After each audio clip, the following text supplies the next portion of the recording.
अस्सलाम वालेकुम दोस्तों, आवां अब्दुल हकीम ऐं तव्हां ॾिसी रहिया आहियो सिंधी टेक यूट्यूब चैनल। दोस्तों, तव्हांजो सुवालु आहे त हाणे असांजा YT स्टूडियो में $50 आहिनि ऐं असां एडसन था खोलियूं त उते $40 था नज़र अचनि। इहो छो ऐं छाजे करे? छा असांजा डॉलर घटि थी विया आहिनि या असांजा डॉलर जेके आहिनि उहे कटे विया आहिनि यूट्यूब वारा? पर असल में जेको मसइलो आहे न, उहो ईअं बि हूंदो आहे त हाणे हे महीनो जेको पूरो थो थिए त उन जा डॉलर कुझु ॾींहंनि खां पोइ बि ऐड कंदा आहिनि। एॾो जल्दी बि एडसन में न थींदो आहे। कॾहिं कॾहिं मसइला अची वेंदा आहिनि यूट्यूब में, को अहिड़ो वॾो मसइलो कोन्हे को।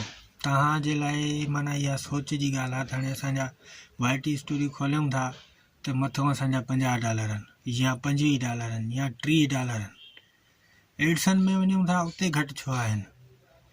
त इहे वॾियूं एप्लीकेशनूं आहिनि यूट्यूब जूं, जो हाणे कोई बि मसइलो यूट्यूब में अची वेंदो आहे, पर अॻिते पोइते थी करे बि तव्हांजा डॉलर तव्हांखे पूरा ई मिलंदा आहिनि। उहो कुझु ॾींहंनि जो फ़ासिलो अची वेंदो आहे, को मसइलो कोन्हे को एॾो वॾो। घणेई माण्हू परेशान था थी वञनि त असांजा डॉलर हेतिरा आहिनि, होॾे घटि छो आहिनि, छाजे लाइ घटि आहिनि। इहो को वॾो को मसइलो न आहे। तव्हांजा डॉलर जेके बि आहिनि उहे बि तव्हां सां ॿधल आहिनि, उहो यूट्यूब वारा त उहे ई तव्हांखे ॾींदा। हिकिड़ो टैक्सुनि वारो मसइलो हूंदो आहे, टैक्सूं बि न आहिनि। टैक्स फॉर्म त पाण भरे चुका आहियूं, जेको पंहिंजो एडसन जो ठहियलु आहे उहो टैक्स फॉर्म भरियलु हूंदो आहे। उनखां पोइ त को एॾो वॾो इशू न हूंदो आहे हिन में। घणेई माण्हू नवां यूट्यूबर त काफ़ी परेशान थी वेंदा, यार असांजा डॉलर हेतिरा आहिनि, हिते एतिरा आहिनि, होॾे छो घटि आहिनि, छाजे करे घटि आहिनि? पर इहो को मसइलो कोन्हे को। तव्हां परेशान न थियो, तव्हांजा जेके डॉलर आहिनि उहे तव्हांखे ई मिलंदा।